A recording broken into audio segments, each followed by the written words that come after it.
Good, thank you. You're welcome. This is Mike Hartnett. It looks like Dr. Prezioso might be on mute. Okay.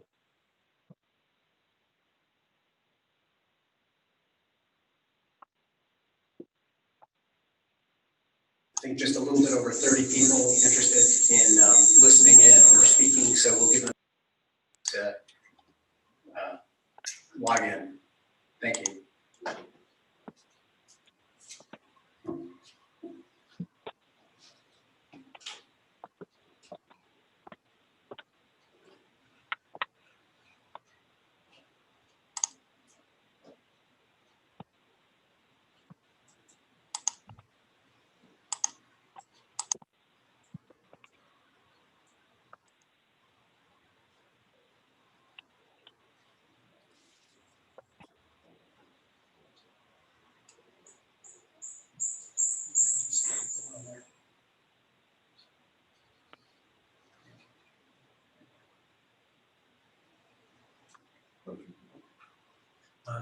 I'm running through the participants and just checking to see if folks didn't see her.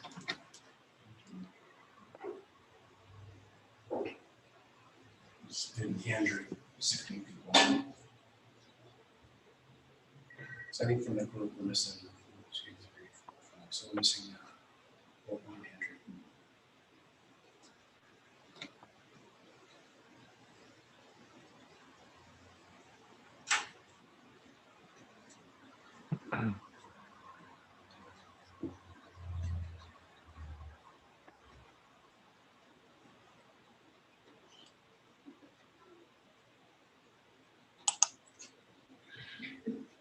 I have 6:02, folks. We'll go till 6:05. Then we'll get started. Thank you.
What's that? Just missing all four of this one. Yeah.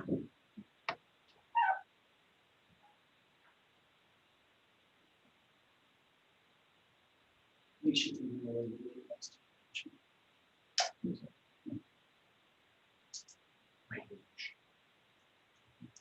I'm not sure.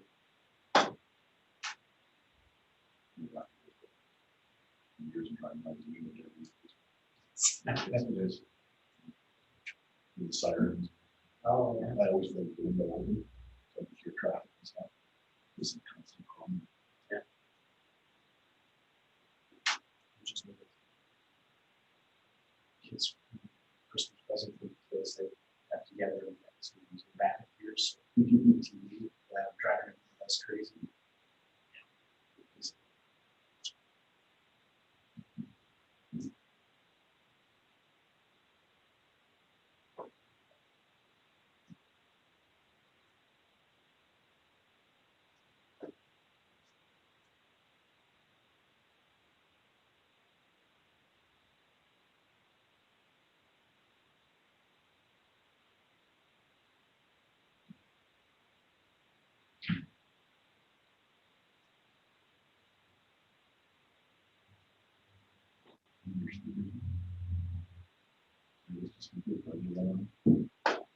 I think so. Been more preoccupied with social media. I'll just put on the list. Okay.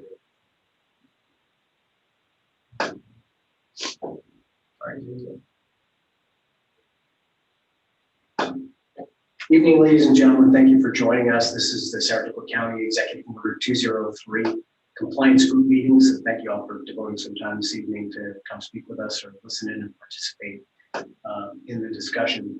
I'm Dr. Michael Prezioso. I'm the Commissioner for the County's Department of Mental Health and Addiction Services.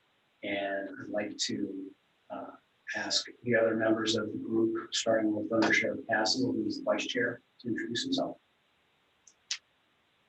Good evening, everyone. Thank you for attending. As Dr. said, my name is Rick Castle. I'm the Saratoga County Undersheriff, and I've been with the Sheriff's Office for 32 years. Thanks, Under Sheriff. Also like to introduce also in the room with us, Supervisor O'Connor. Darren O'Connor, Supervisor, Town of Malta. Thank you, Supervisor. On the phone joining us is Supervisor Richardson. Supervisor? Good evening, everybody. Tom Richardson, Supervisor from Mechanicsville. Thank you. Also joining us is our District Attorney, Karen Hagan. Good evening, everyone. We appreciate you spending the time with us this evening. I look forward to hearing from you. Thank you. And another member of our compliance group is our Public Defender, Andrew. Good evening, everybody. My name is Andrew Blumenberg. I'm the Saratoga County Public Defender. Thank you. And also, I expect she'll be calling in will be Opal Hines, who is a member of this group. And then finally, our legal consultant, our attorney consultant from the County Attorney's Office, Mike Hartnett. Good evening, everybody. Mike Hartnett, County Attorney's Office. Thank you. Thank you. So thank you all for being here tonight. I would like to remind you of our process. It's designed in furtherance of the Executive Order 203, the New York State Police Reform and Reinvention Collaborative. The order directs a comprehensive review of current police force deployments, strategies, policies, procedures, and practices for the purpose of addressing the particular needs. Willow, can you come here? I don't. Sorry, she unmuted herself. Okay. Come on it. Pick back up. Comprehensive review of current police force deployments, strategies, policies, procedures, and practices for the purpose of addressing the particular needs of the community served and promoting community engagement to foster trust, fairness, and legitimacy. Stakeholders, including but not limited to membership and leadership of the local police force, members of the community, interested nonprofit and faith-based community groups, the local office of the district attorney, the local public defender, and local elected officials shall be consulted. The group has had an opportunity to have meetings with some different identified stakeholder groups. This includes faith-based groups, school superintendents participated, law enforcement, or some of our elected officials, among others, participated. Tuesday evening, we had this Zoom type format for members of the public who wish to sign up and offer comments and input and feedback. Had the opportunity to do that. And we've got that again this evening. I've got a list of folks who have registered to sign up. I know that there are more people on the line who may just be interested in listening in. Each person who's registered to speak will have an opportunity for 3 minutes to speak. Members of the public, again, folks have called in. There are other means of providing some feedback too if you don't care to speak tonight. You can go to the county's website and find the Executive Order 203 Compliance Group link, which will take you to a page that identifies not just the members of the group, but at the same time, you'll have access to complete either a more comprehensive or an abbreviated survey, and there will be an email link there too for people to provide some narrative with any concerns or input or ideas that they may have about the process. So that being said, I'll run down the list that I have here of folks who have expressed interest in speaking. There are a couple of people who signed up again, so I just want to offer other folks first an opportunity to speak out, and then as the evening goes on, depending on how things go, we'll have more time to have a more open and ongoing discussion. So I'd like to begin with Heather Holkberg, please. Heather?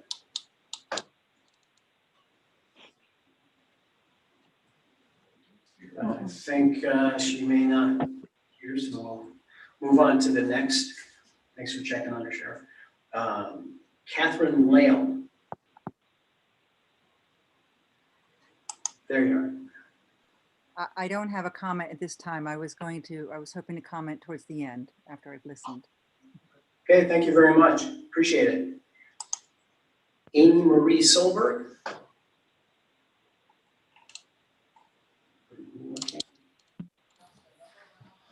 Not sure that she's. Amy?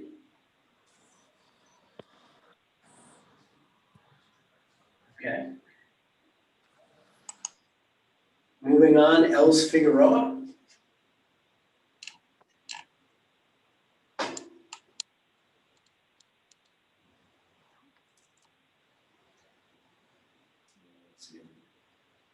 No, okay.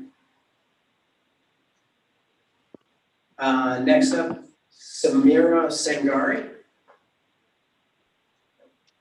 Hi, I'm actually a member of All of Us. I work very closely with Lexis Figueroa. And at this time, this is my first time being here. So hello, everyone. And I would also like to wait to speak after I listen to everything. So thank you. Okay, thank you. Next, Fabrizio Rodriguez.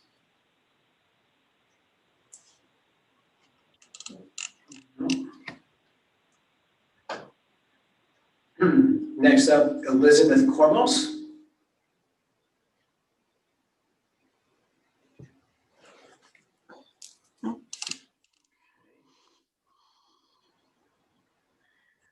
Next up, Adam Tinkle.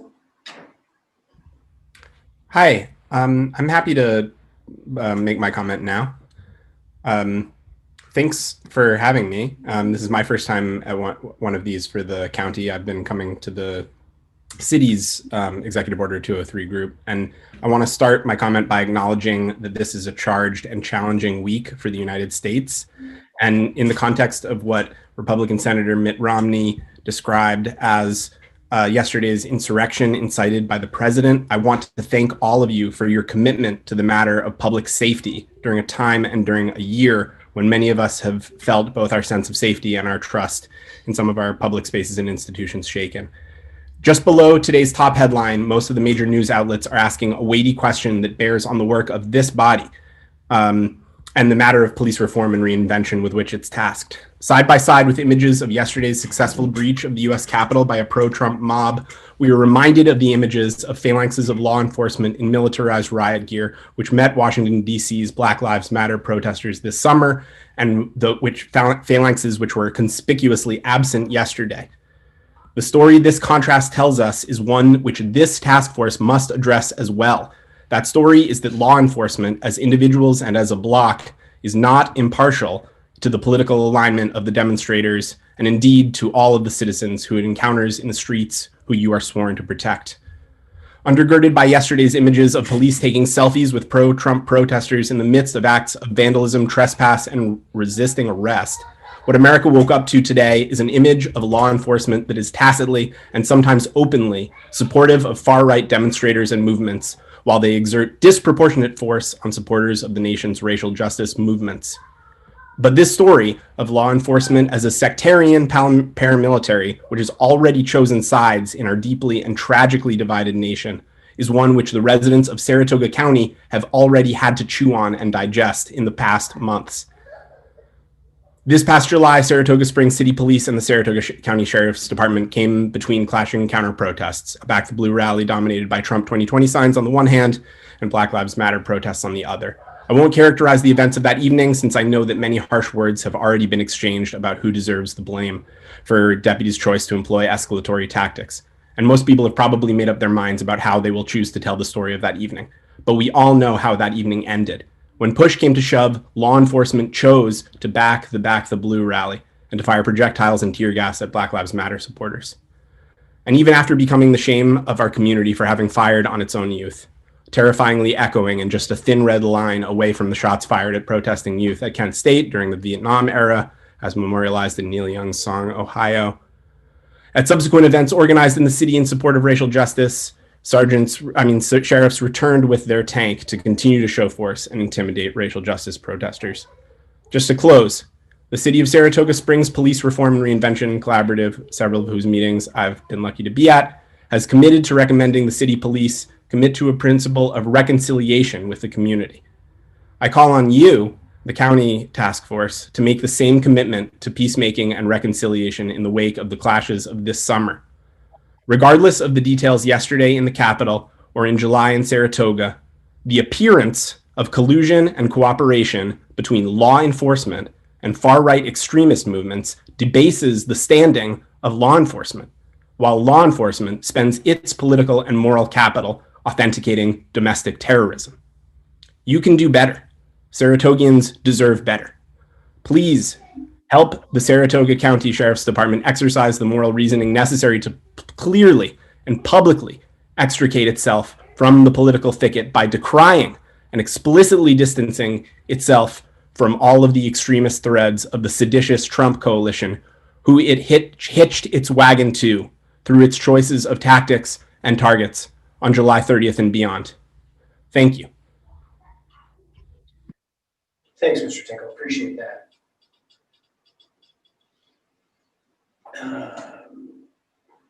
Maxine and Joel.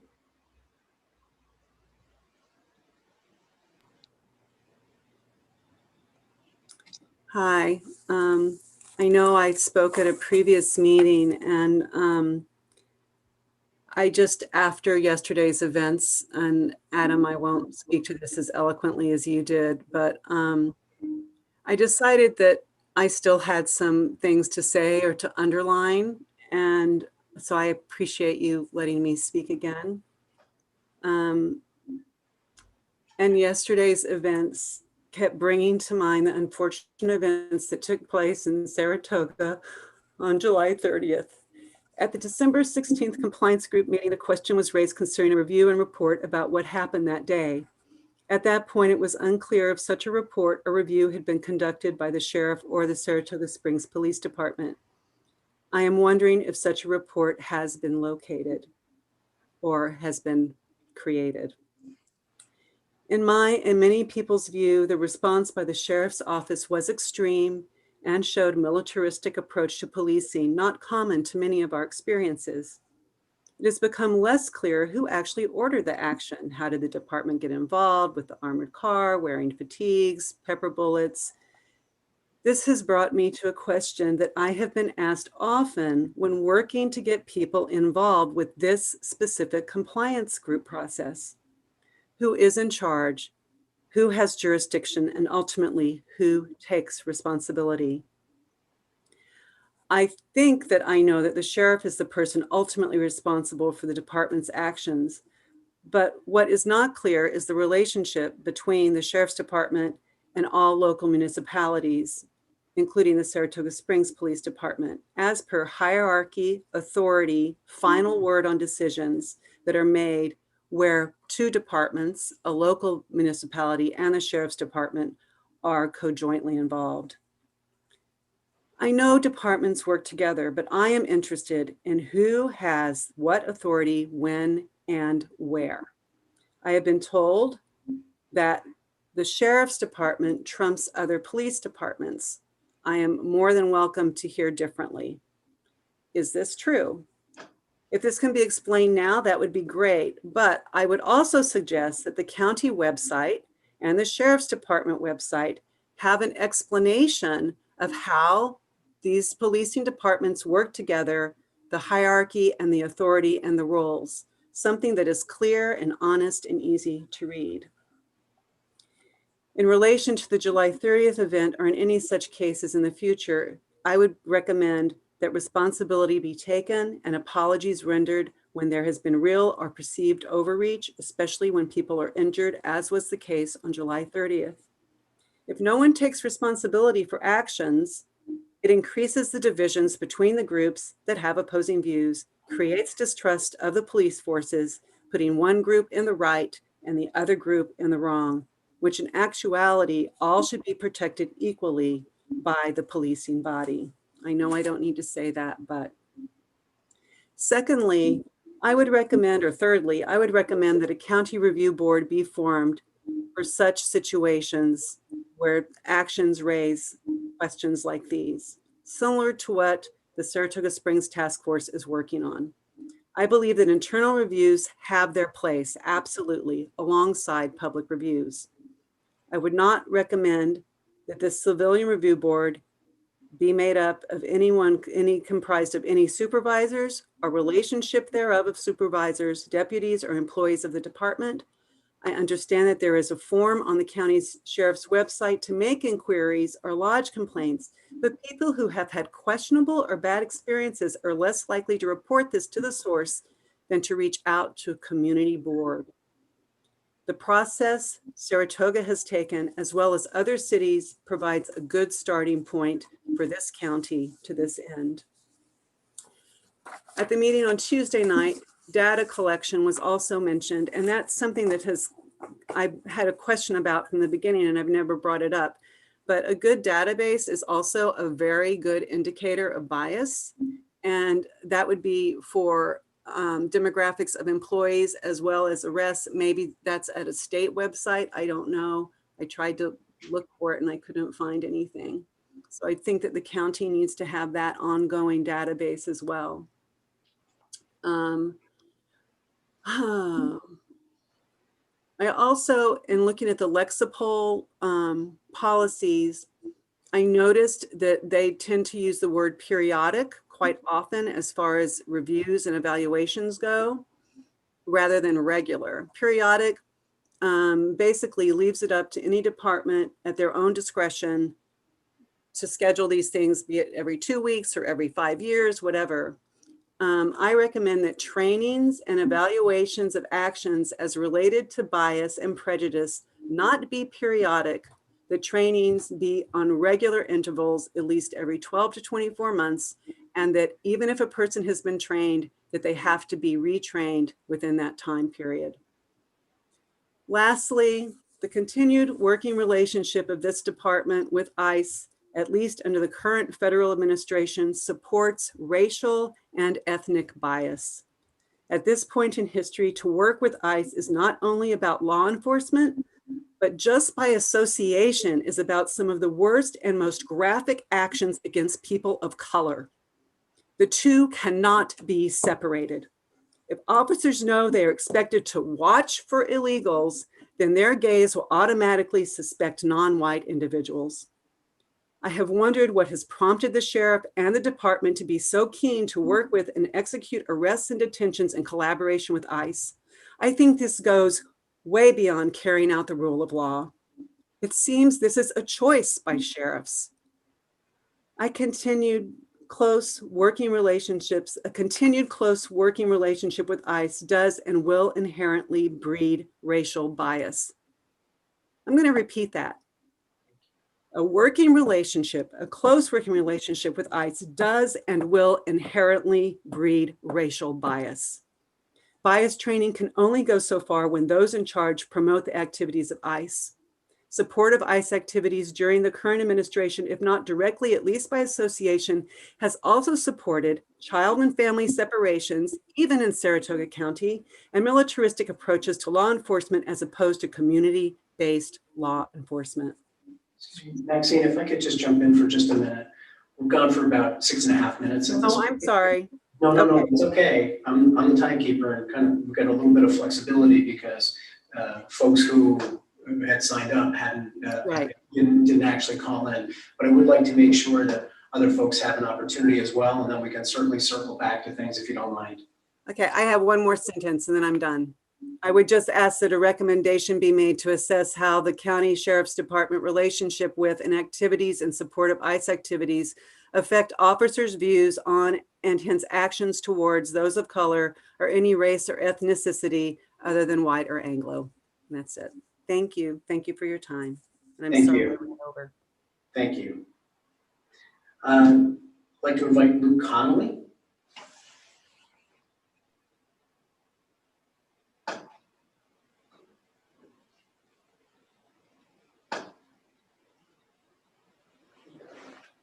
Mike came on.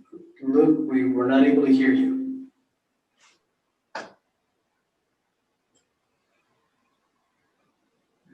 Looks like you're on mute now.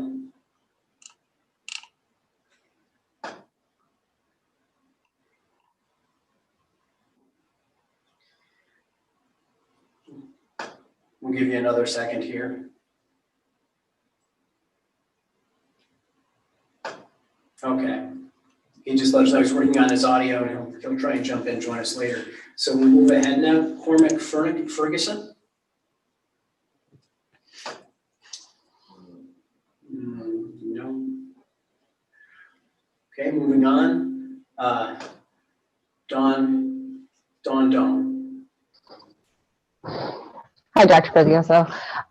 Thanks for having me. This is my first time, so I would like to hide or hold off on any comments until a little bit later, but just to introduce myself, my name is Dawn. I'm the program director for Milestone Manor, community health, community residents here in Saratoga Springs with TSA. Thank you. Thank you. Casey Hayner. Hello. I too think I'm gonna hold off until after I hear. It's my first meeting as well, but I will introduce myself. I am a leader with the Albany chapter of Vocal New York. That's a grassroots organization. And I do outreach work in Saratoga County, where I've been a lifelong resident. And I work with the homeless and drug users. And thank you for having me. Thank you for your time. Folks, we've got one other person, we'll call on Stephen Catanzaro, but after that has exhausted the list of people who had called in and registered to speak. So we can go back through at that point and invite others who wanted to hold off a little bit for their comments. Stephen, are you on?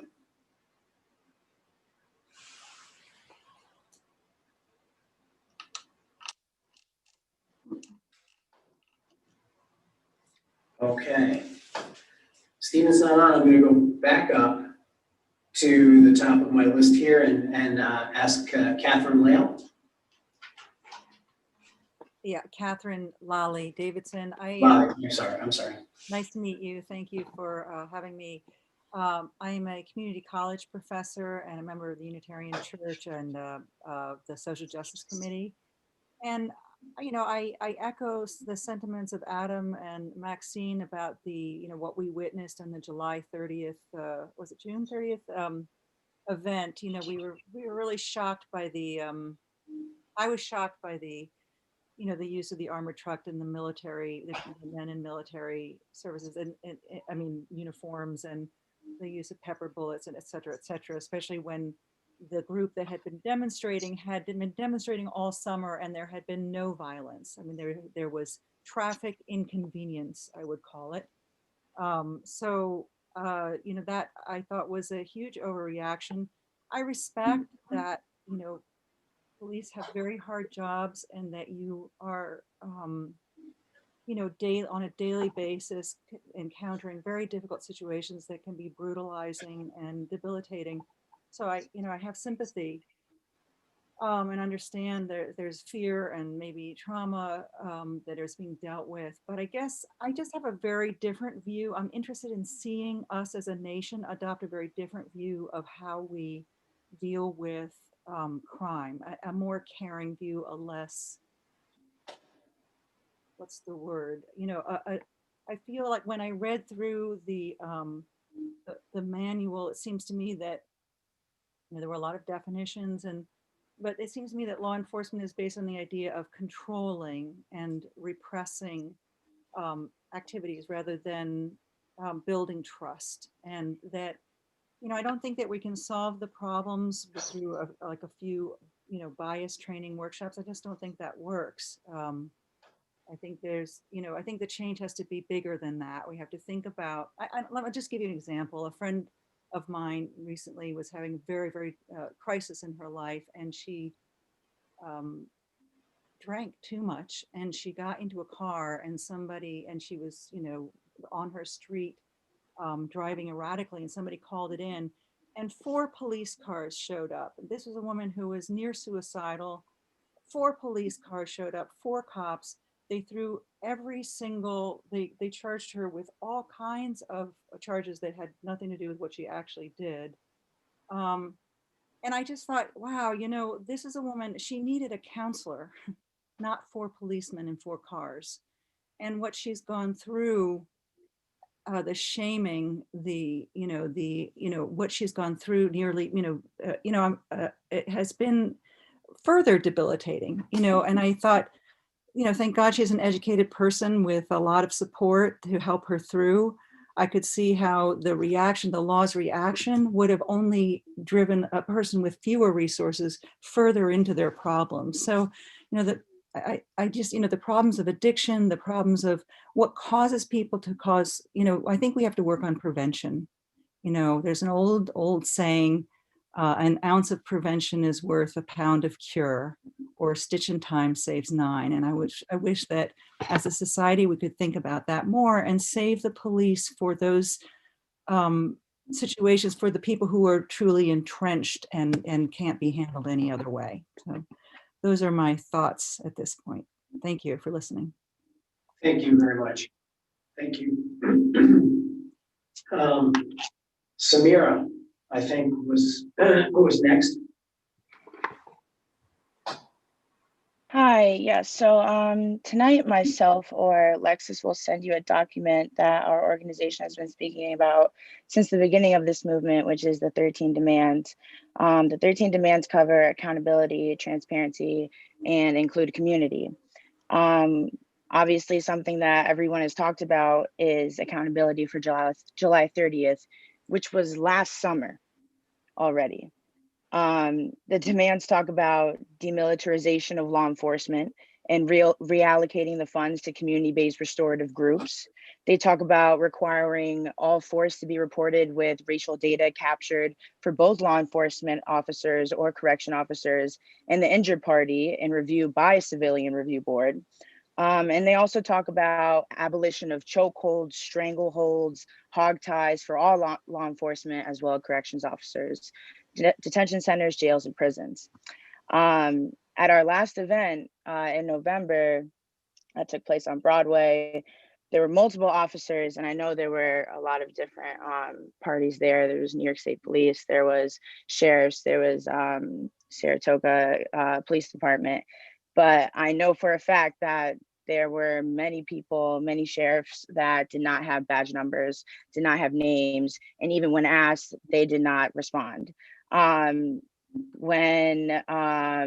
I mean, people have also mentioned the terrorism going on in the Capitol yesterday and last night, where officers are taking selfies with these terrorists. And I will tell you right now that in our last event, there were many people, many agitators that were yelling racial slurs at peaceful protesters, taking selfies and bumping fists with officers. And it's just a reminder that these places are DC and all these other places are not that different than Saratoga County. So you will be getting a list of those demands tonight, and I just thank you for letting me speak again. Thank you. We appreciate that. I see. And I do see Lexi Figueroa, you signed up and were just able to join us. Do you want to go ahead and offer some comments? Yeah, that's fine. I'm here. Let me. I'm here right now. Actually, speaking of use of force and things like that, dealing with police. Actually, if you notice what I have on my face right now, is from overuse of force that happened yesterday at the Capitol in Albany. I can't talk about much of it due to restraints due to the court things, but this is stuff that we have to deal with right now, and I think this is just another show of what's going on in America and in our own cities in the capital region. Just another show of use of force against a person of color under circumstances where there were other parties involved in different things, which were much higher escalated things. And those persons were treated as if nothing, arrested with no incidents whatsoever. Definitely not what happened to me. So that's just one of the things I wanted to say about, like, we really need to watch this thing. And when it comes to de-escalation of things, that has to be top priority, de-escalation. De-escalation and training and accountability for actions. And as she was saying, a part of the 13 demands, definitely the fact of making sure that we are having reports done when there is a use of force, and an in-depth report, as well as, which would be nice, a civil review board to oversee anything going on with that when there are things like this that happen in the community. And yeah, we're definitely going to keep on stressing July 30th a million times. July 30th. I mean, what's to stop? I mean, we have a summer coming up now again, spring coming up again. It'll be getting warm again. As we see, there are still racial injustices and things going on within the police department and the government as a whole, and within our country. So obviously, I don't see a fact that protests are going to stop. Maybe even increase even more with things that are going on nowadays. So I mean, I would like to know, and I would like to have something done, like even before April, something that's stating something clear to the community of what the sheriff's department is going to be, how they're going to be dealing with protests moving forward. Are they going to be bringing military vehicles? Are they even going to be allowed to bring military vehicles? Are you guys going to ban them for bringing military vehicles into civilians' towns to treat them as if we're at war with anti-mine vehicles and riot gear for peaceful protest? I just really want clarity on that. We're having that thing right now in Saratoga as well, with Saratoga Springs Police Task Force fighting for accountability and, first of all, just clarification of, okay, this is what the rules are going to be. If people know what's going to happen, then we can move accordingly. But when we're told we don't know exactly what's going to happen, we'll see what's going to happen, there's no clarity in that at all. I don't want to take up all night. The only other thing that I also wanted to say was I wanted to see, like, are there going to be other meetings than these meetings? Because I see that we have these 2 meetings, which I am happy. Thank you for having these meetings for the public to be able to speak. I appreciate that a lot. And I just wanted to know what we're going to do moving forward in the next coming weeks and months. Thank you. Thank you. Thanks. We'll go ahead and we'll maybe address some of the questions. But I do want to give folks a chance to speak up who kind of deferred. So at this point, we see Luke Connolly. Yeah, can y'all hear me? Yep, gotcha. All right, yeah. So I'm glad. I'm actually glad I'm going after both Catherine Lyle Davidson and Lexus, because my point would actually be, I think it would be well founded off what they already mentioned, which about a week ago on December 29th, I was at CVS and I saw a man who was experiencing a mental health crisis.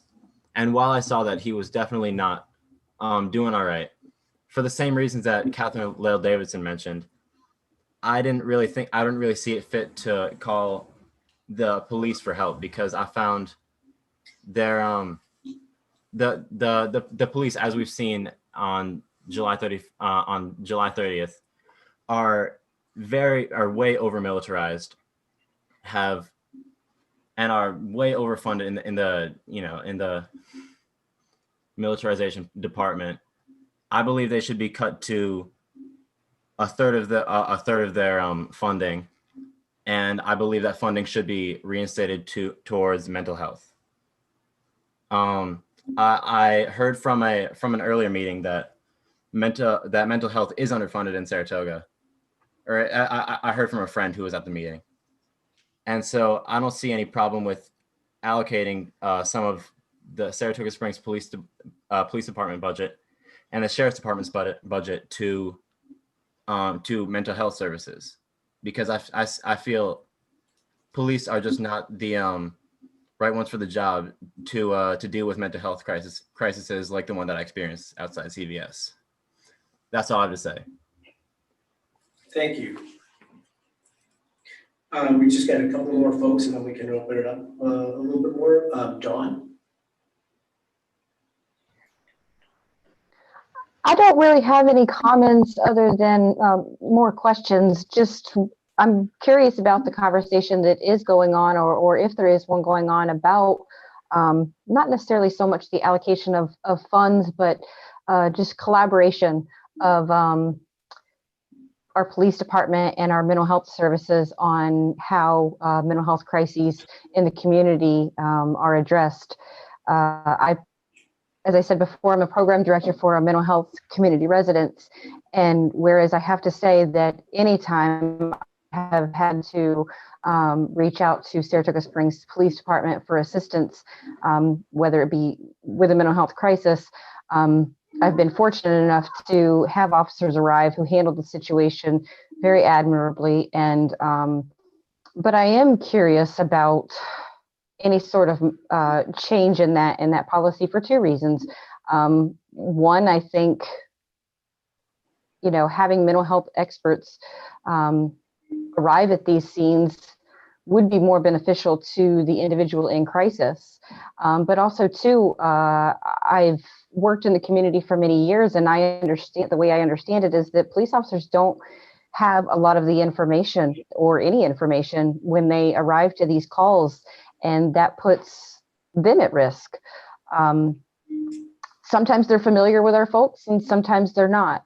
And I just feel like if we had someone who was more familiar with the individuals that I work with, it would be beneficial for all. So really just curious about any conversations or work going into more collaboration with mental health crises in the community. Thank you. Thanks, Don. And Casey Hayner.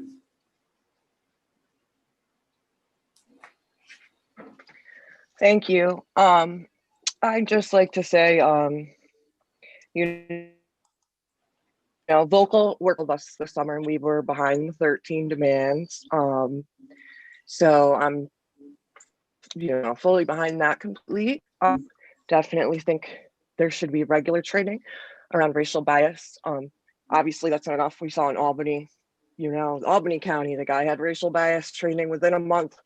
He was on, they had caught him on talking terrible things. So that's not enough. There needs to be more, but that's something we need. We also need training when it comes to dealing with disabled people and mentally ill. I am a person with a mental illness who has experienced police brutality from Saratoga County sheriffs. So I know how important it is for that mental health gap to close. I work with people in Saratoga County. There is a huge drug. Yeah, thanks. Sorry about that. There's a huge problem with homelessness and, drug use in Saratoga County. And we're fortunate enough to have in Saratoga, Healing Springs, but there's like I live in Mechanicsville in the transportation desert, and we don't have a lot of the services. Saratoga County's huge. Galway, South Glens Falls, Waterford, there's not as much services necessarily when you leave Saratoga City. And that needs to close because there's a lot of money that goes into policing, and obviously there's a problem here, and it needs to be addressed. I volunteer at the Saratoga County Mental Health. Well, not right now, but I was before the pandemic. They are very understaffed, and they definitely need more programs. Yeah, so I would like to say thank you for letting me speak, and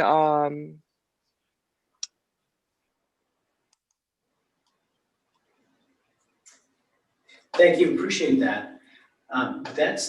So we've had an opportunity to hear from everyone who signed up to speak tonight and those who wanted to hang on a minute and listen to what other folks might have to say. Mr. Catanzaro has joined us now. Oh, I think he was on your list to speak. my goodness, yeah, thank you, thanks. I stand corrected. Mr. Catanzaro?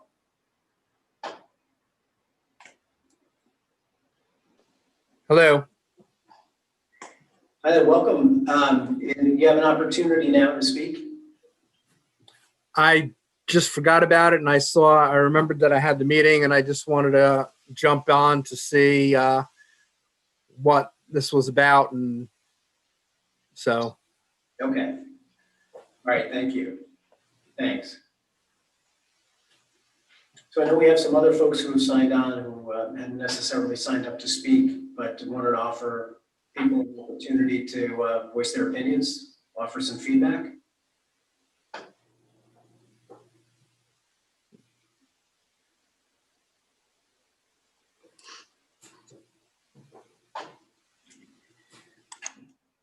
So I think Arlo asked to speak in the chat. Yeah.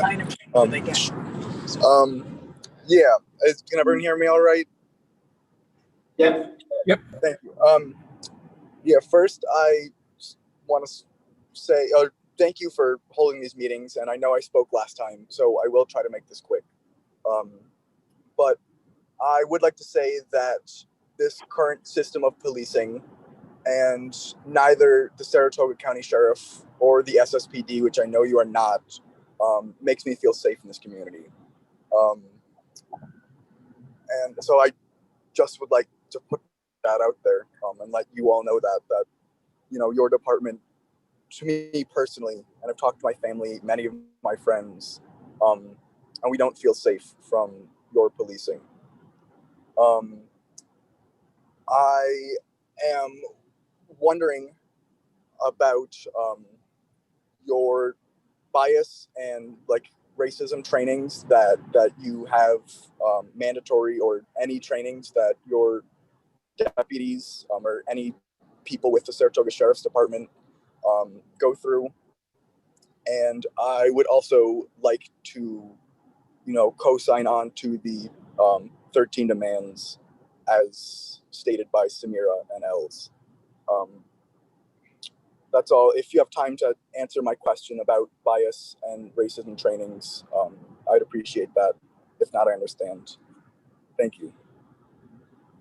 Sure, thank you. I think we'll have some conversation about it. We want to make sure that people still continue to have a chance to participate. So maybe we can keep an eye on the chat box, and if you're interested in speaking, if you would just enter into the chat box, that's something that you'd like to do. But go ahead and maybe start addressing. I just wanted to maybe try and summarize some of what the questions are that we've been hearing. Before you do that, Sam. Sam Engel Meyer, I believe, just wrote in the chat that you'd like to speak. Okay, very terrific. Thanks. Sam, go ahead. As well as Mauve.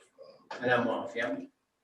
Hi, thank you for opening your meeting to community comment. I have lived here 5 years and I work with the Progressive Action Group, Progressive Schenectady, who works not only with Schenectady County, but the whole capital region. I also have been attending the Saratoga Springs Police Reform Board meetings. And I just have a few questions that I posed to them that I would love to pose as well, to see guidance from the County Sheriff's Department in terms of protest and actions in our community, as well as co-sign onto the 13 demands. I think reading those, which have been signed by hundreds of members of the community, will give you a really solid idea of what kind of changes the community is looking for, to let you know where we're looking for efforts to be kind of specifically focused as community members. But the questions I pose to the city, which I'd love, is at something like a protest, when is the use of riot gear justified? What is the definition of a protest, a civil disobedience, and a riot?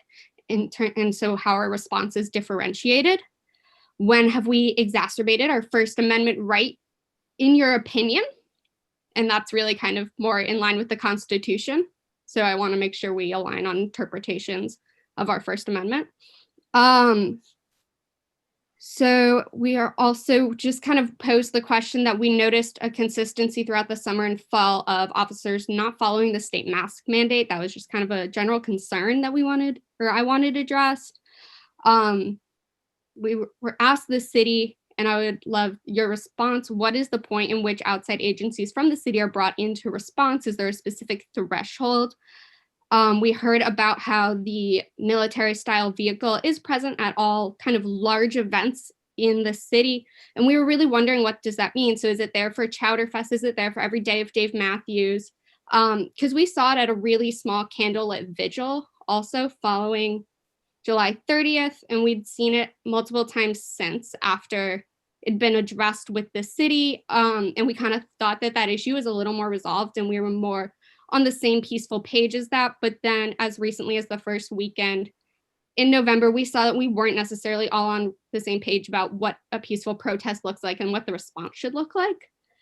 And the last question I had was, what is the threshold that the department feels must be met for tactics such as non-lethal ammunition, pepper bullets, tear gas, pepper spray? How do you guys define, or does the department define non-lethal ammunition? It seems like it's kind of a loose definition. If it's anything that's just not designed to kill, I mean, a rubber bullet isn't designed to kill, but to the head, neck, back area can still do that. So we want to see that. And then also just kind of wanted to uplift, there were a lot of studies done this summer about tear gas and pepper spray affecting the menstruation and menstrual cycles of women also in those who menstruate in surrounding residential areas from where it has been used in addition to with protesters. I want to make sure that's noted as kind of an updated research. Thank you, Sam. And Mo, you indicated you wanted to speak as well? Yes. Thank you so much for doing this. I'm pretty new to this, but I just wanted to add that I agree with pretty much everyone here. I really like the idea of a civilian review board. I learned tonight, I didn't realize the department cooperated or collaborated with ICE. I definitely agree that that should stop, and can definitely see that that would breed racial bias. And I'm also really upset by the police reaction and the militarization at the July 30th Black Lives Matter protest. And yeah, thank you so much for letting me speak and for holding this dialogue. Thank you. Thanks for participating. Mr. Zwicker, you had something else to add? Yeah, a lot of people have raised a lot of really good points and questions. And I am sure it's a possibility that you will not be able to answer all of them tonight. But I really am interested, and I'm sure a lot of people here are interested in the answers. So I wonder if they're not all addressed tonight, could you answer them on some sort of document and then share that to all of the emails that signed up tonight? I think that's something we can talk about. Let's see, we're budgeted to go, we've got a bit more time here. So what I'd like to do is try and summarize some of the questions that I've been hearing, and then maybe we can talk a little bit about that and just have more dialogue about the issues and the questions and things that people would like. We want to make sure that we stay true to our mandate. And in this case, what it is that we're tasked with collecting information from the community to develop a set of recommendations for the county's Board of Supervisors to consider. So this isn't going to, we don't expect, the group doesn't expect that what we come at with will be the final product. We expect that what we're doing is coming up with a beginning blueprint for things to be considered by our elected officials to go from there. So what I've been hearing tonight is questions about funding, collaboration, choices to use. I think some of the questions came up more recently related to non-lethal munitions, use of force kinds of questions, uses of issues, discussions about prevention, deployment, collaboration with other service providers, depending on the nature of the situation being presented. Questions about bias training. Some of the continuum between where things are defined, and I'm going to try and remember what was said exactly, but as close as I can remember, the difference between protests and what would be considered riot, where those thresholds are, and also questions about the relationship between the sheriff's office and local law enforcement agencies. So I think that those are some of the things that I've been hearing. And I think we can open up the floor to have some responses to some of those questions. So again, for those who are just joining in, my name is Rick Castle. I'm the undersheriff of Saratoga County. I've been with the sheriff's office for 32 years. And I want to speak to a few of the questions and to speak to Arlo's comment. The intention of this committee at this point is not necessarily to sit here and give you answers to all of your questions, but to collect your information and help us collaboratively make decisions going forward on what recommendations need to be made to change. We do understand there are concerns and questions about how things have been in the past. And the purpose of this committee is to move forward, not necessarily to sit here and tell you how things are currently with the assumption that that's the way they're going to remain. So, so we do want to collect everybody's input and use the questions to guide us in our further deliberations going forward. So just to answer a couple of the questions which I can answer, which are likely not to change. As far as hierarchy of law enforcement, there is no necessary hierarchy of law enforcement. What does exist are areas of jurisdiction. So in Saratoga County, for example, the New York State Police and the Saratoga County Sheriff's Office have full county-wide concurrent jurisdiction with the local police departments. The local police departments have jurisdiction concurrently with the Sheriff's Office and the state police within their communities. So what that means is that no one is actually in charge of anybody else. The Sheriff's Office cannot come in and tell the Saratoga Springs Police Department how to do their job. The Saratoga Springs Police Department cannot tell the Sheriff's Department or the state police how to do their job. What I will say is that although we do have concurrent jurisdiction, the Sheriff's Office does not routinely provide patrol services inside the city of Saratoga Springs. And for issues such as protests that have occurred or demonstrations that are planned, the Sheriff's Office involvement is always at the request of the city police chief. We do not self-deploy into the city for events like that. So anything that's pre-planned, we are involved in. There was mention of our tactical team, and when they are deployed, our tactical team is frequently in the city for large-scale events at the track, for large-scale concerts. And the reason for that is simple. If things were to escalate, if there were to be an incident, take at the track, for example, if there were to be an active shooter situation, the time to deploy a team that was not readily on standby would just be unacceptable. It would be too late by the time you could organize a team and get a team to respond somewhere. So the teams do need to be in close proximity, and they are often throughout the county in place for large scale events. Most of the time that is unseen. So that's how the jurisdiction works within the organizations. But we do all have concurrent jurisdiction. So that is, I hope that answers that part of the question. That is something that's likely not to change. That is a matter of law, not a matter of practice or mutual agreement. And if we want to go on to a couple other things, I kind of lost my train of thought there, but that part. Well, we were talking, and something that maybe the undersheriff and I can talk about just because our day jobs. I'm the commissioner for county's mental health system, and although there's always room to grow and explore new opportunities, we want to make sure that the right folks are deployed to the right situations to help resolve things and to the benefit of the citizens. I mean, I think that's just how we go about doing it. So in terms of collaborations, we've been able to contract for a mobile crisis team, and that team can be contacted directly and has been. I wish I could remember it. The statistics came in to me today for the month of December, which I assume will also include year-to-date statistics. about the number of times that they're deployed. They're frequently accessed by private citizens. They're frequently accessed by schools. Families often will access them.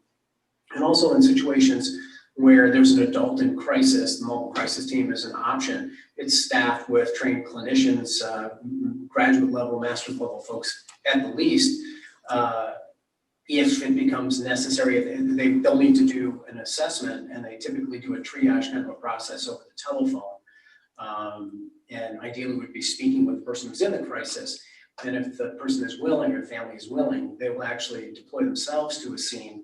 But safety has to be a primary concern. And so sometimes law enforcement will be called if a situation becomes dangerous with a person. Sometimes law enforcement will recognize that there's an issue and contact the mobile crisis team. So there's a couple of ways that they work there. Lots of work, collaboration around Narcan training. And I know the Sheriff's Office is actually certified to train people and make use of Narcan. We share data back and forth as well, so we can identify where there are overdose hotspots, for example. And a really innovative program, maybe the Sheriff wants to talk about this, the follow-up program, the day after program. Yeah, so as Dr. Prezioso said, there is work underway. It is evolving as we go, and it has been over the last couple of years. One of the things we talk about for anybody who's been in the military may have heard this. I was not in the military, but there's a term called mission creep, and mission creep happens with our armed forces throughout the world, and it has happened during my career with law enforcement, where as new things evolve, as we begin to have more of an issue with mental health in our communities, and more of an issue with drug overdoses and such in our community. Most of this stuff in general gets thrust upon law enforcement because what the public does is when the public doesn't know what to do, they dial 911. And one thing we as a sheriff's office will never do is tell somebody, sorry, we can't help you. So we send a deputy, we send law enforcement. And in a lot of cases, these are not matters that are best dealt with by law enforcement, but as things have evolved rapidly, government is not always as quick to respond as it should be. So law enforcement is generally the go-to that things get dumped on because we already have people that work 24 hours a day. We have a 24-hour call center. It's just the easy way to address something quickly. So those are the kind of things. So we have worked with Dr. Prezioso. We were one of the first in the area to equip our deputies with Narcan, provide Narcan training. Every deputy carries Narcan. We have had, I can't even count the number of reversals that we've had from drug overdoses. We have one of our captains who is dedicated to this program. We are, I believe, the only law enforcement area in the county, in the Capital District that is a dispensing point for Narcan, that we are certified and qualified to train the public and distribute Narcan to the public. We also have a program for drug overdoses where if our deputies go to handle a drug overdose, obviously inconsistent with law, and to encourage people to call 911 is if you do call 911 for a drug overdose, you are protected from criminal prosecution in most cases. So the deputies are going there literally just to save somebody's life. They're not going there to arrest the person who overdosed for drug possession. We are there for that purpose. And what we have done as well is we have created a program, a follow-up program, where we have staff that will go out the next day, go back, return to the residence to speak with the family, to speak with the person who experienced the overdose, and help them get services. Advise them what services are available, and try to put them in contact with the right people. Because we do see overdoses, we'll see the same person several times. And again, in speaking of mission creep, we've seen this happen in the city of Saratoga Springs, to a lesser extent in the county, with the homeless population. When the public doesn't know what to do, they dial 911 or they call the police and they complain about the homeless population, and the response from the 911 center is to send a police officer to check on. Probably not the best people to be dealing with this, and not because our deputies aren't empathetic and don't want to assist these people, but it's really outside their wheelhouse. In our training as law enforcement officers, So that is something that needs to be addressed, something we can work on, and something this committee is looking at as far as further training or what responsibilities can be diverted from law enforcement to other services. I think that's why I talked about the mobile crisis team, because again, people are prepared and more effectively to do certain kinds of things, and I think it's been my observation that there has been mission creep with law enforcement. That was in fact one of the driving factors that allowed us to secure the team to come and work with kids and with adults. Now we have to share that team, so then it kind of gets into the question of resources a little bit. What we have is a situation where at the mental health center, where we treat both addictions and mental health issues, we're providing something like 100 services a day. I mean, I'm talking people on site pre-COVID. We've been able to continue with that with telehealth. That's a large number of services. Unfortunately, it's not enough because the demand is outpacing the supply of clinicians. So we continue to try and work with other providers. And the point was mentioned earlier about prevention. What are the sources of these issues and what can be done to prevent? We work closely with Saratoga County's Prevention Council and their Recovery Community Center, Healing Springs. We try and develop a network of services that cover various kinds of residential programs for mental health, addictions, both of those things, psychiatry coverage, nursing coverage. There are hospital-based settings, both from Saratoga Hospital and from St. Peter's and Albany actually has locations. And there's across the board a shortage of mental health practitioners. That was even prior to the virus and going back a number of years, where many people who were trained in psychiatry have essentially aged out, and it was not as appealing as other kinds of specialties, so other people would go into other medical specialties, other kinds of care, other kinds of occupations. So the supply of clinicians dwindled at the same time as the need really started to increase, and then the need started to increase further with the need for care for people who are suffering from addictions. So we try and build that network of coverage, and I'm thinking of Dawn here with the services that she operates, and that network of providers gets together on a monthly basis. In fact, we had a monthly discussion, one of our monthly discussions this morning, learning about new modes of providing treatment for people and new ways of providing different kinds of support, because there's not one size fits all. There's different things. Everybody's unique, and they need different ways to help move forward in their own lives.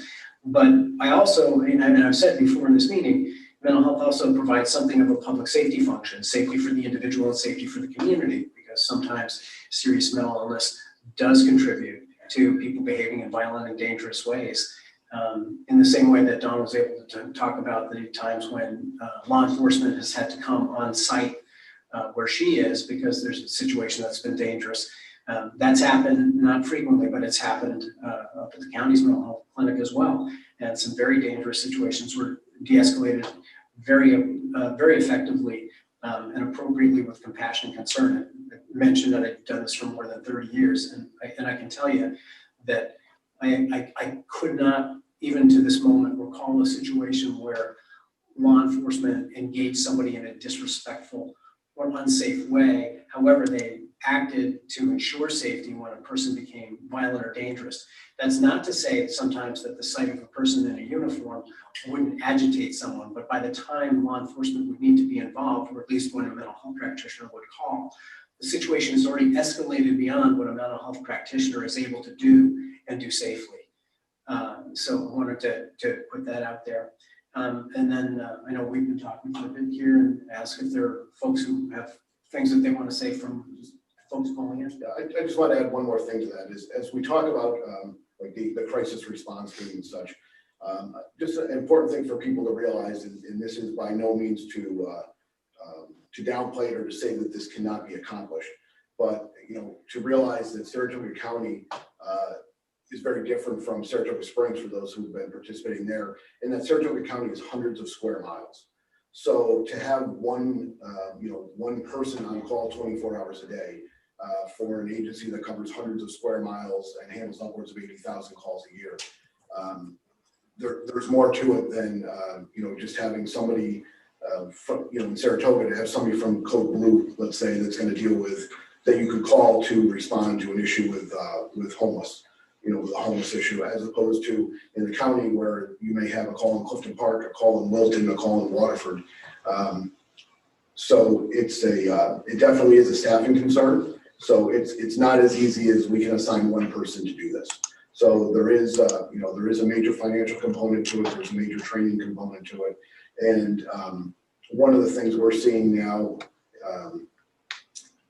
we're experiencing this as part of the COVID response, is that there is a shortage of practitioners in the Capital District. There's a shortage of nurses. There is a shortage of clinical social workers and other mental health workers as well. So that is something that the community is going to require a little more community involvement, and something that we need to encourage. We need to encourage more people to get involved in these fields so that we have these resources available to us in the future.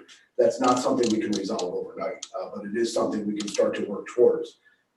We can't train clinical social workers in the next 6 months. So that is something that we as a community are going to have to work on, if that is the direction we want to go, and try to get some of this, take some of this work away from law enforcement, which is most likely the right direction to go with it. And I see, looks like Lexi has his hand raised. Yep. Yep, Lexi. Yes. Sorry. Yeah. One of my responses to a few things that were being talked about is we were just saying about the executive order that we're definitely just sitting here and trying to figure out what we're doing in the future about things, and pretty much we shouldn't be really too much focused on the past. But in order for us to have, which this was supposed to be a community conversation, and it's supposed to be a conversation to make the community feel more safe and secure with the police. So unless we have transparency with things that already happened in the past, which isn't too far in the past, it's very hard for a community to be able to trust the police, who are the people who are not taking responsibility for certain things. So that's one thing I would say. And another thing I would say is I definitely love the conversations about mental health and definitely, and I'm all for mental health and making sure that homeless are treated fairly and not being overly policed or being arrested for being homeless. It's not a crime to be homeless. Things like that. And I mean, that's my personal thoughts on that. But I mean, we really got to get into the thick of it, which is the racial bias and the racial part. I mean, the reason why this executive order was put in there was because people of color throughout the United States are being arrested more than Caucasian people, even though we are a minority in the country. We're also being imprisoned more than Caucasians. We're also have use of force done on us more than Caucasians. So I mean, my main thing is, and we also know that with the timing of this task force, that Saratoga task force is way farther than you guys. You know what I mean? They already have policies in place. We have places where we can see these policies that they are trying to push forward by April. So I would just like to know, where are we actually going to figure out these policies? Where are these policies going to be at? And like I said before, how many more meetings are we having? How many more discussions are we having? Also, a big difference that I see inside these meetings compared to the ones in Saratoga is that in Saratoga, I see that everybody on their board is speaking and very active. So far, I've been to the meetings. I see a few people who even seem concerned whatsoever. I'm not gonna lie, that's just how I feel. I feel that some of this is just for show and just to make sure you guys get your funding and to keep it going. I've only heard from you and 2 other people. So much. I'm pretty sure you guys have 6 people on your task force. I would really like to hear everybody's opinions about different things and what they have to contribute to making change for the community. And I haven't heard that yet. Thank you. I think again, it's, to be honest with you, you came and spoke at our December, I think it was December 16th, you came and participated in that meeting. It's much easier to have that kind of interactive discussion when you're all in a room together. It's much more, it's a little more challenging. So at this point, though, I would like to open it up and make sure other members of the committee, Sheriff and I have kind of been spending a lot of time doing a lot of. Okay, and then we'll go to maybe Mr. Dorn also. Yes, Dr. Prezio, my only question would be, what is the timeline for getting the committee's report to the Board of Supervisors so decisions can be made about how these issues are going to be addressed? I think Michael Harnett has. Let me ask Mr. Hartnett, if you wouldn't mind, Mike. Sure. The timeline that we're looking at is to have the report to the Board of Supervisors through a committee level in February for their February meeting, so that they can have an opportunity to discuss it amongst themselves, I suppose. But they also are tasked with having a public comment on whatever resolution they propose, and then that resolution has to be passed realistically in March, because the April 1st deadline, it can't happen in April. So the meeting prior to that in March is when the board will have to pass their resolution. So that it's sort of reverse engineered from the April 1st date.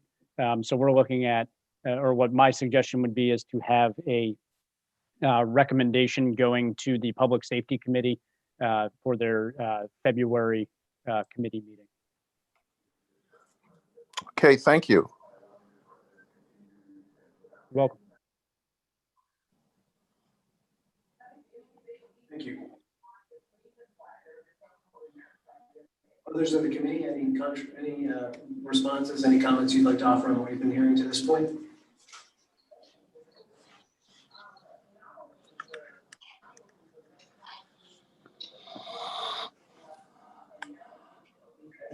We do keep getting some questions in the chat box. One from Sam. Have drafts of any of the recommendations been put together yet at this point?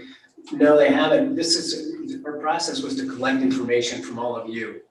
And we've probably had, between the two this week and others, we've had maybe 7-ish, give or take, meetings to get that feedback from other people.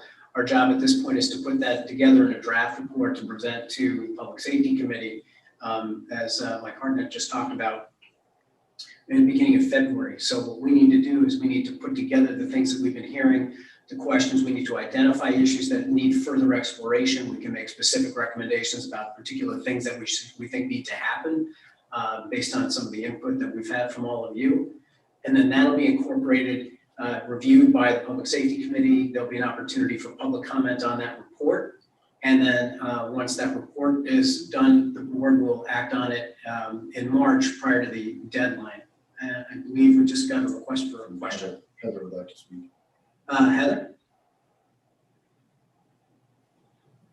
Hi, thank you very much for listening. I actually saw this and just wanted to speak to you on behalf of I have teenage and children in their young 20s.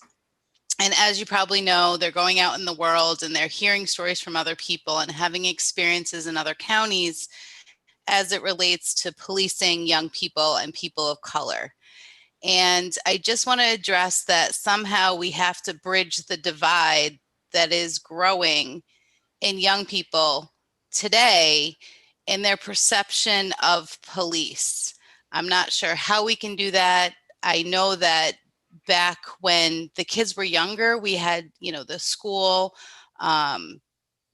DARE officers and those types of things that built positive relationships. But then there's a huge gap in young people and having positive relationships with law enforcement. I don't know if the way is to put it back into the schools so it starts young at a grassroots level. But I'm just finding a lot of kids are really disenfranchised because of stories that they hear from each other about how people of color are treated, not in our county, but when they travel to Albany County or Rensselaer County.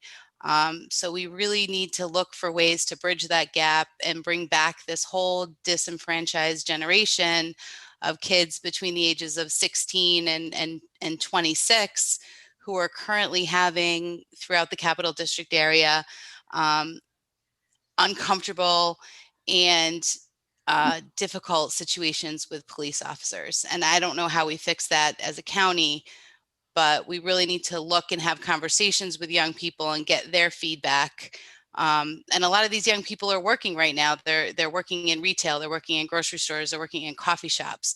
So they're not able to get to talk to you, but also they don't feel as if their voices are being heard. So I've spoken to many of my kids' friends, and that's what I'm hearing. And I'm here in Clifton Park. So, you know, we don't have a huge police presence. We just have the county sheriff. So they don't get a lot of positive connections with local police, and they get experiences with people outside the area, which create their perception of what police are. So that's kind of just what I wanted to comment on. Thanks, Mr. Chairman. This is Darren O'Connor from the town of Malta. I just wanted to point out a couple of things that I've been thinking about during the course of these meetings. It seemed to me from reading the governor's executive order that we need to focus on the core issue that brought this entire matter up, and that core issue, it concerns race, and it concerns the police treatment of citizens on the basis of race rather than conduct. That to me is the core of our whole charge. I think there are two aspects of that. One is to look at, we're concerned with the Sheriff's Department in the County of Saratoga. One is to look at actual events, things that have happened, reports of misconduct among any of the deputies. And the other is to address the perception of police in general, because both are very important. In terms of the Saratoga Sheriff's conduct in particular, there's been a lot of focus on the July 30th incident. We're obviously looking into that. I looked at the Saratoga Springs Department, a narrative of what went on. Obviously, we want to look at other narratives of what went on and other anecdotes about what went on. We don't want to just look at one version of the events. So that's obviously important to me to look at in terms of whether it reflects on the conduct of the Sheriff's Department in particular. And next, perception of police in general is very important to me, not just from the Sheriff's Department, but also all police, because we need to make sure that the perception of the police in Saratoga County is good. And that's affected not just by the conduct of deputies in our county, but by police in general. So that just I just wanted to, talk about my kind of philosophical approach to our charge. Thank you, Mr. Chairman.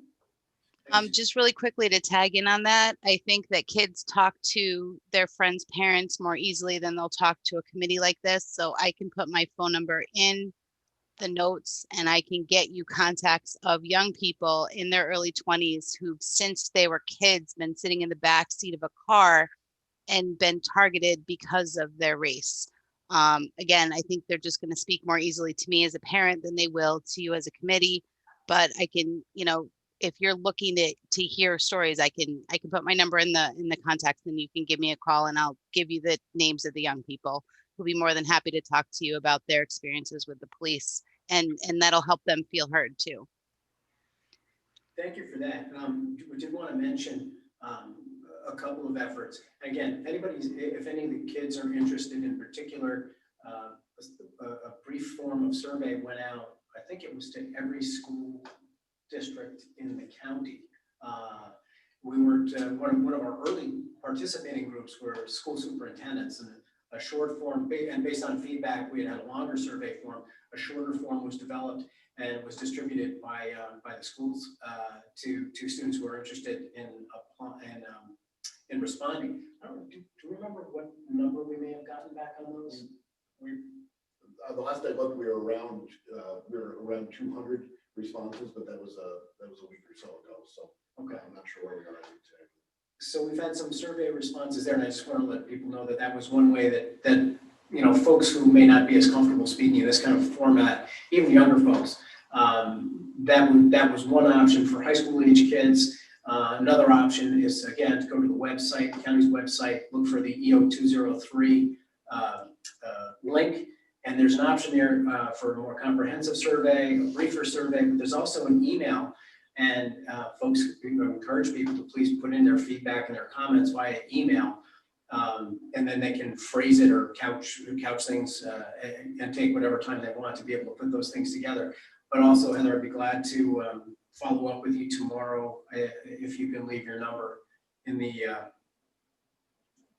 there, or you can even do it through the website. We can follow up and we have some more discussion. Okay. And I want to add one more thing to this discussion as well. An area for community support and some efforts that we're going to take, as well as the Sheriff's Office. There's been discussions about diversity in law enforcement. What is the racial diversity in the Sheriff's Office, in the City Police Department, and so on. So a couple things come to mind. First of all, Saratoga County does not have a large population of people of color. That group, the group people of color, are actually even less represented in our civil service list. We are bound by New York State civil service law on how we hire our staff. All of our staff are hired off of the civil service list based on the civil service test. We cannot divert from the way that's done. So it's very important that we get the right people to take the exam. We can only hire the people that take the exam, and we can only hire the people that pass the exam. That's the law in New York State. And we have to hire out of the top three. So the three highest scores, we have to hire one out of the top three, and then the next person moves up on the list. That is the way the law is in New York State. I won't say if I agree with that or disagree with that. However, if that were to be changed, that change would have to come from New York State Civil Service, and would probably require a change in the by the state legislature in order for that to be done in a different way. So the reality is, the sheriff and I and the rest of our staff doing our interviews, we can and we do not administer the test. The test is administered by civil service, and then civil service, once they qualify the list, they send us the list of candidates who passed the test. There's then a physical fitness agility test that's given by civil service, and they send us a list of eligible candidates that we have to choose from, that we interview and have to choose from. So we can only hire from the names that come across our desk. And so that just as an explanation of how diversity works in law enforcement. So whether it be people of color, whether it be female deputies, whether it be Latinos, that's how it works. And so the exams are given every 2 years, and we're hoping in the next exam, I believe, is going to be December of 2021. And we are going to be reaching out to some of the groups that we've worked with here through this process as well, to help us get the word out, to get more people to take the exam, to get more younger people to take the exam. There's been a lot of talk of the police department being representative of the community, and we can only do that effectively if the community is willing to participate. So that is one of the things that we're going to look at. That's outside of this group. That is something we're already looking at within the Sheriff's Office, but there may be recommendations that come out of this group as far as how recruitment and retention is handled in the future. Do we want to take a minute also to talk about some of the conversation that we've had, because bias training has come up quite a bit in a number of the discussions that we've had. People have been talking about what training is available for folks, and I think it's pretty safe to say at this point that the report will include a recommendation that different types of discrimination, bias training will be incorporated. In fact, there's been even a suggestion that it goes beyond just the Sheriff's Office to maybe all county employees. So I think that, as we talk about this and go back to really the main intent of the group is to take a look at racial bias in policing. But, if there's something valuable that comes out of that and some training comes out of it, then we could certainly consider recommending it for all county staff. Lexi has his hand raised, and I believe Catherine. And then Catherine. So Lexi first and then Catherine, please. All right, I actually have to get off this call in a minute. The last thing that I just wanted to say, well, one thing I wanted to make a response about the youth being a organizer and the leader in Saratoga Springs, which obviously I deal with youth that are in Saratoga County and their views of the police and everything like that. Has to deal with a lot of different things of their experiences, also in Saratoga County themselves, not just in. And that's for the youth that I've talked to, has been dealing with their experiences with Saratoga County sheriffs in particular, not Albany, not Rensselaer. And you know what I mean? And let's bring it back to the conversation, which obviously is supposed to be about what we're talking about now, which is Saratoga County. So let's focus on that. And even with the, when it comes down to the biases in schooling, when it comes down to schooling, when the PIN system, or when it comes down to policing in schools, we've actually seen a lot of crazy biases when it comes down to data, when it comes down to schooling of people whoever gets kicked out of school or who gets arrested for being in school or who ends up, myself, being a person who was raised in Saratoga Springs and in Boston Spa, actually. Went to Wood Road School. I actually was arrested for missing school. Most times people wouldn't be arrested for missing school. That's not a normal thing that you would happen at 11 years old, but that was a certain kind of bias that I dealt with personally, as well as being arrested a bunch of different times for numerous BS things, being pulled over by 3 cop cars on the regular. Those are things we need to look in, you know what I mean? Things like that. Like I've been pulled over by cop cars. Every time we get pulled over by sheriff, I'm pulled over by three cop cars for a simple traffic stop, for not putting on my signal, for maybe speeding. And this was at 16 years old, 17 years old. We're not talking about when I was an older person. I'm 33 years old now, so I've been dealing with these things for some years now. The last thing I just wanted to say is that definitely it would be really lovely. I keep stressing that is we can have more meetings before February, since we now know the deadline for you guys to try to get this in for you to your people would be February.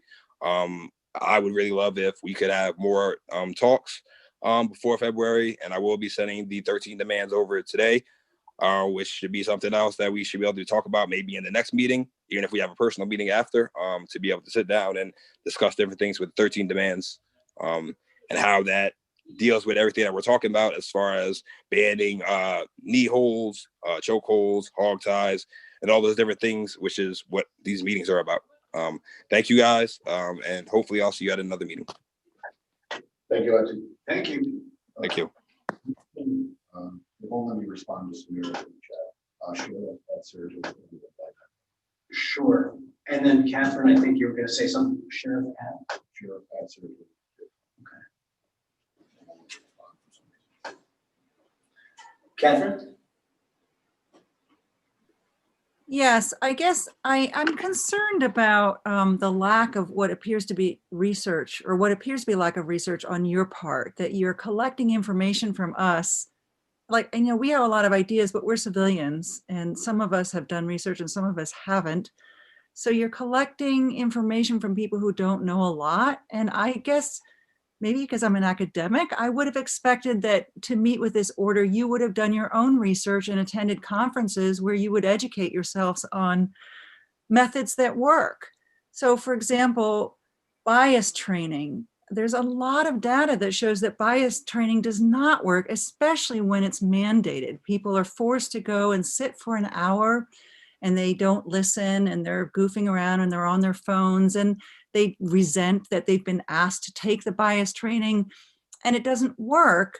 Now, I'm not sure that that's all bias training. I'm sure there's many different programs that do work, but I would expect that you would have done some research on methods that work and methods that don't work, and how to get officer buy-in. So I guess I'm discouraged listening tonight, because I don't hear that you've put any effort into collecting data. And I just think, as experts in this field, that you would have done that.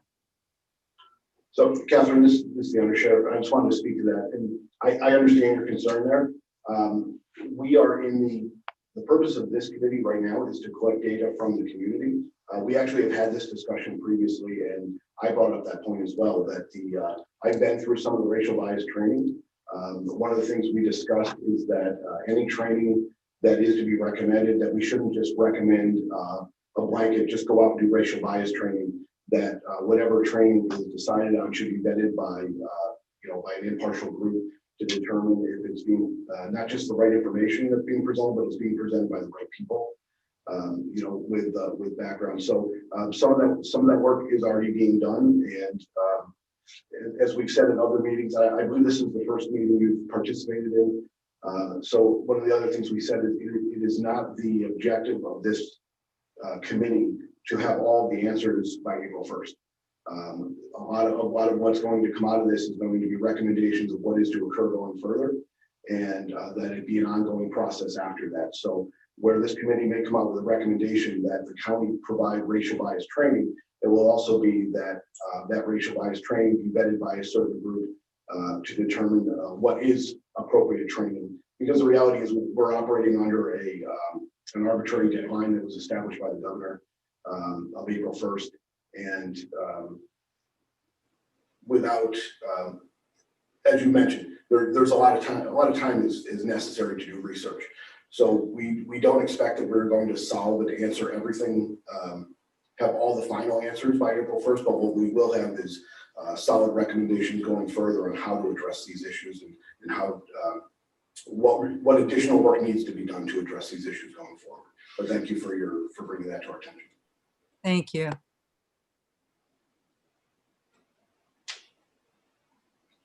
Other questions or comments?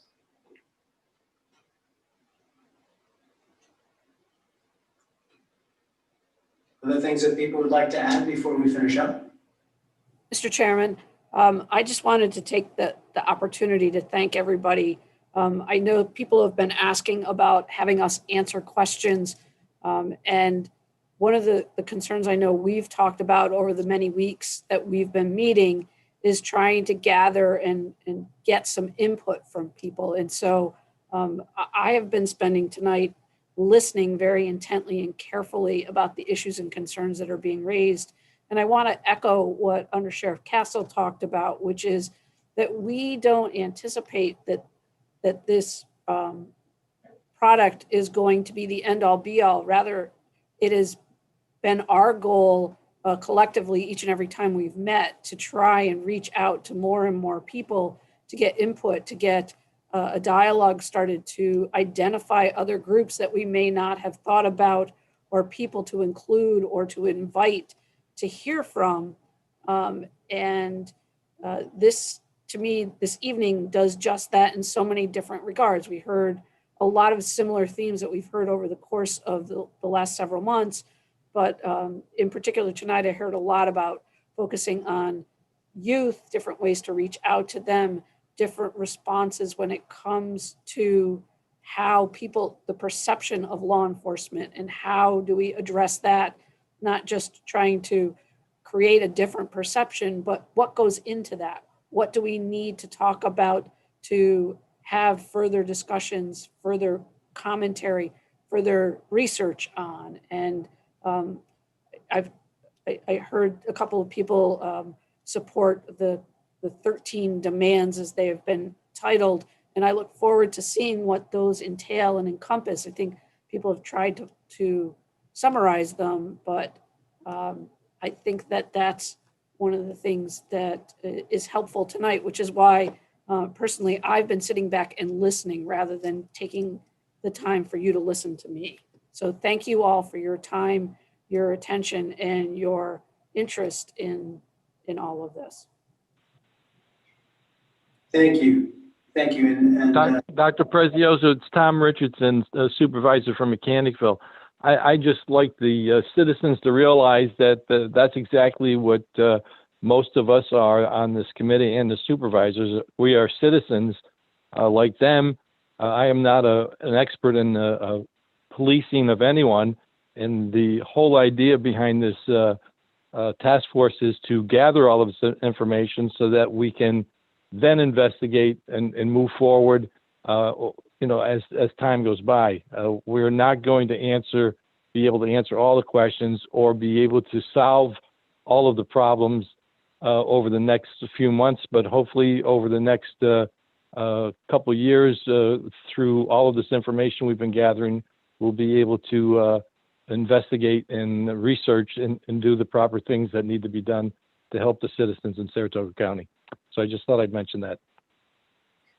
Thank you, Supervisor. I can extend some of those remarks, but Heather actually had something that she wanted to add at this point.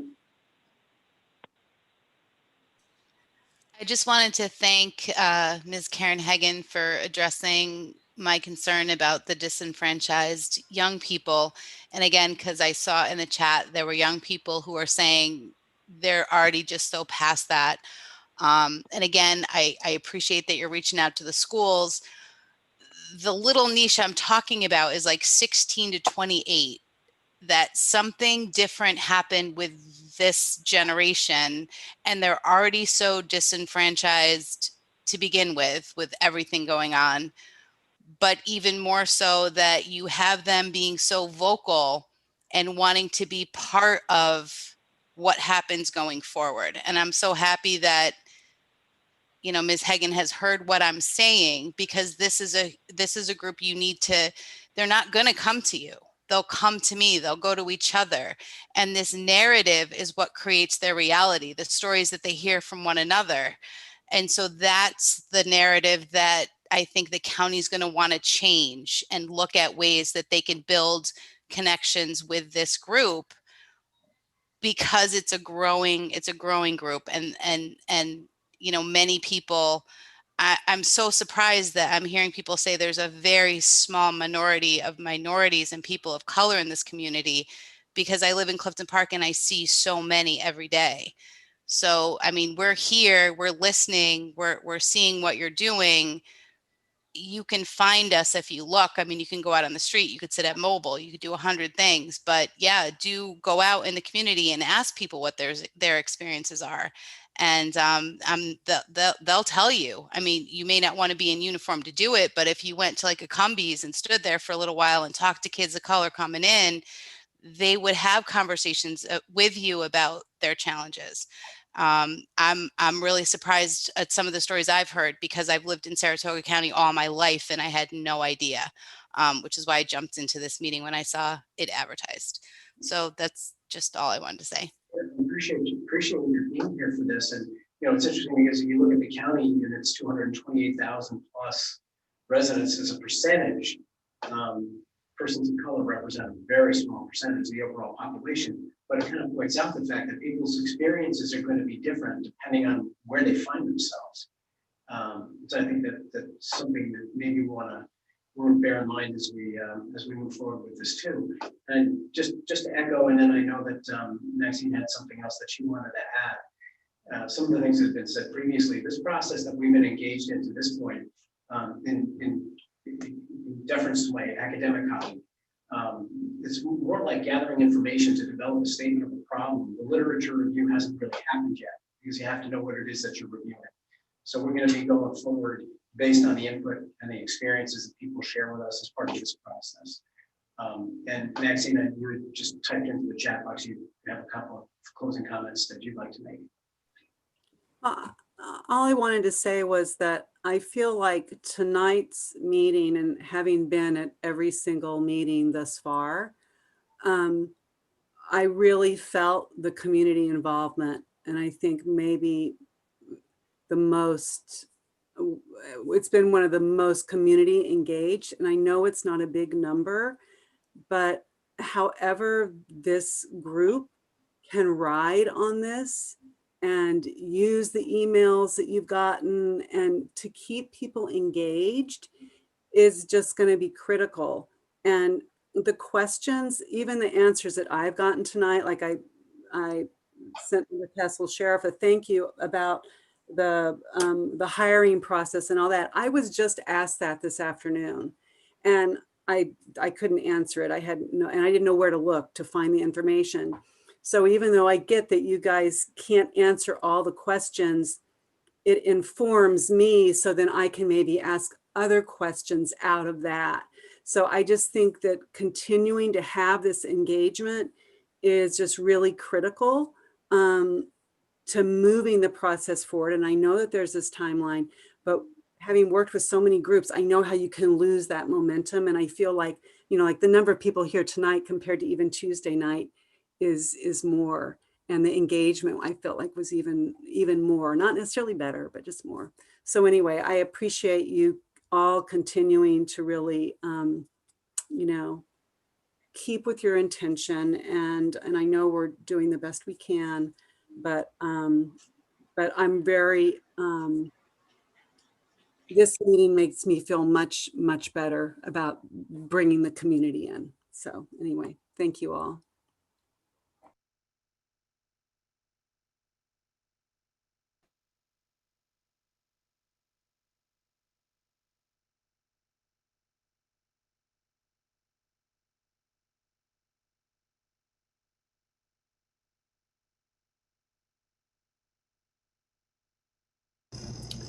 Dr. Prezioso, I think you're muted.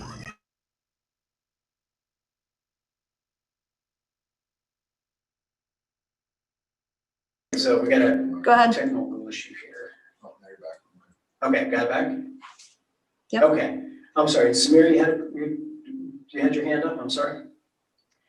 Yeah, I just wanted to say, I thought, as this is my first meeting, I thought the dialogue was very helpful from the community, but I just want to stress and make sure that to remind people that this is a meeting and an executive order about race and policing and policy for police officers. And it's not about their reputation or specifically how young people view them, because I am a young person of 18 to 26 or 16 to 28.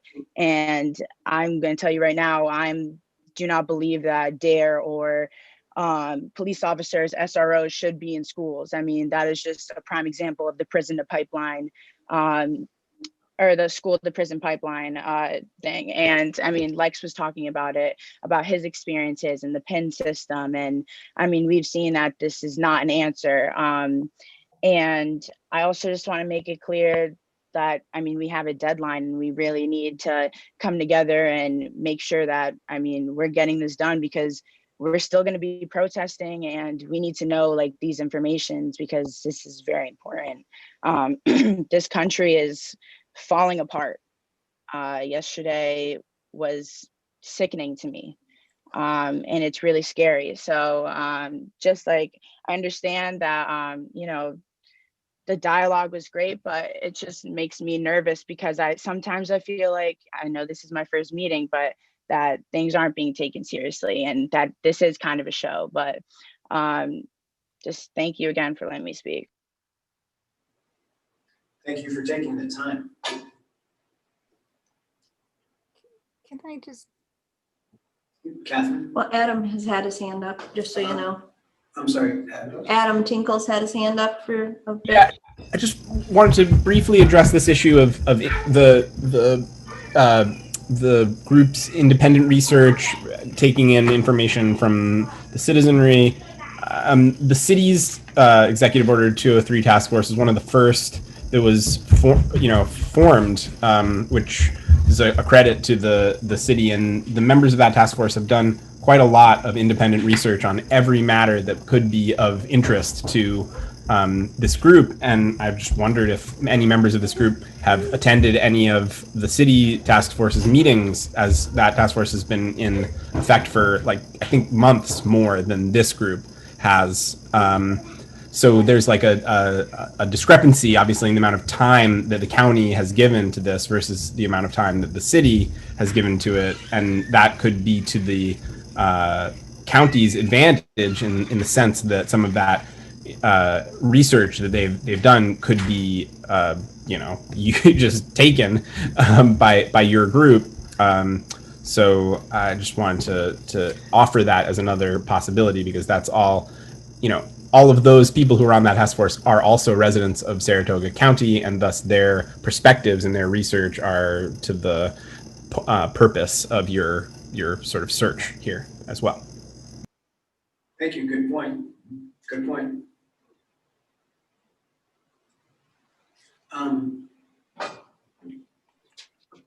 Just Was- really quickly, Yeah, that's what I was looking for, Catherine. Go ahead. in the summary of important issues that we raised, I just want to underscore the one about, like I heard what you were saying, Dr. Prezioso, about the shortage of trained counselors and psychiatrists, et cetera, et cetera, et cetera.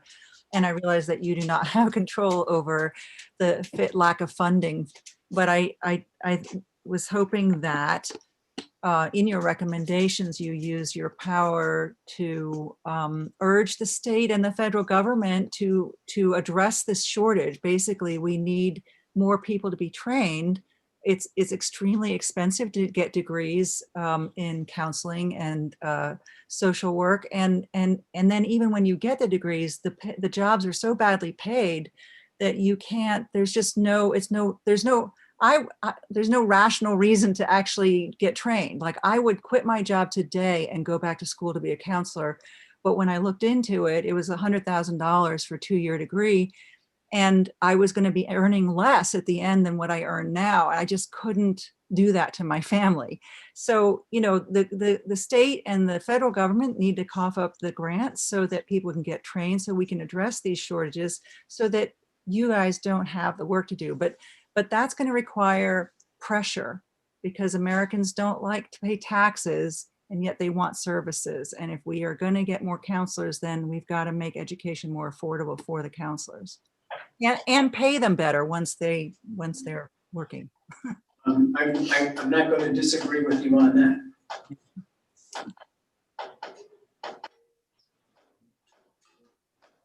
Okay. Thank you. Folks, thank you all. It's been an informative, instructive, and actually really interesting and enjoyable conversation. I appreciate it. Please encourage your contacts, your networks.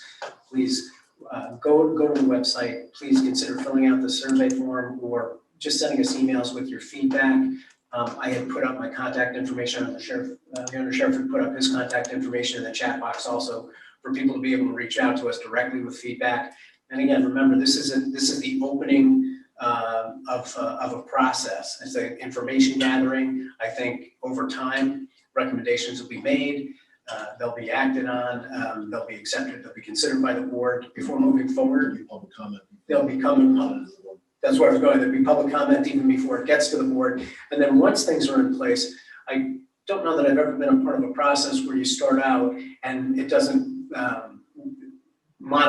evolve over time. So there'll be more opportunities, I would imagine, at this point for more conversation, more discussion about these things. But I do want to thank you all. I appreciate it. And I hope you all stay safe and are COVID-free and able in due course to get vaccines and all those kind of things too. So wish you all the best and thank you for your time tonight. Appreciate that. Night, everybody. Night.